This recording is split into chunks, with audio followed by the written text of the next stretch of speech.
இது வந்து சக்கரவள்ளி கிழங்கு வடை எப்படி செய்கிறதுன்னு சொல்லித்தரேன் உங்களுக்கு. செய்து பாருங்கள், செம்மையாக இருக்கும். சக்கரவள்ளி கிழங்க ஒரு 1/2 கிலோ எடுத்து வேக வச்சு எடுத்துக்கோங்க. நல்லா மசிச்சு வச்சுக்கோங்க அதை. அப்புறம் பச்சரிசி மாவு 1 கிளாஸ் அளவு எடுத்துக்கோங்க. அப்புறம் கொஞ்சமாக அதில் ஒரு 1/4 டம்ளர் வந்து கடலை மாவு எடுத்துக்கோங்க. வெங்காயம், ஆனியன் வந்து ஒரே ஒரு ஆனியன் நல்லா பொடியாக கட் பண்ணி வச்சுக்கோங்க. பச்சை மிளகா ஒரு 4 பச்சை மிளகா அது பொடியாக கட் பண்ணி வச்சுக்கோங்க.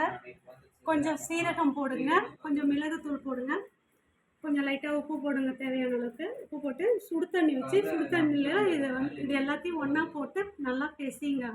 சப்பாத்தி அளவுக்கு நல்லா பிசைங்க. பிசைச்சு அழகாக வடை தட்டுற மாதிரி தட்டி கடாயில் எண்ணெய் சூடாட்டோடனே இதை போட்டு 2% போட்டு எடுத்து இப்படி ஆரஞ்சு கலர் வந்தோடனே எடுத்துருங்க. எடுத்து சாப்பிட்டு பாருங்கள், செம்மையாக. இப்படி ஒரு வடையை சாப்பிட்ருக்கவே மாட்டீங்க. கிறிஸ்பியாக இருக்கும், சாஃப்டாக இருக்கும், ஸ்வீட்டாக இருக்கும், செம்மையாக இருக்கும். சாப்பிட்டுட்டு எனக்கு கமெண்ட் பண்ணுங்கள் ப்ளீஸ்.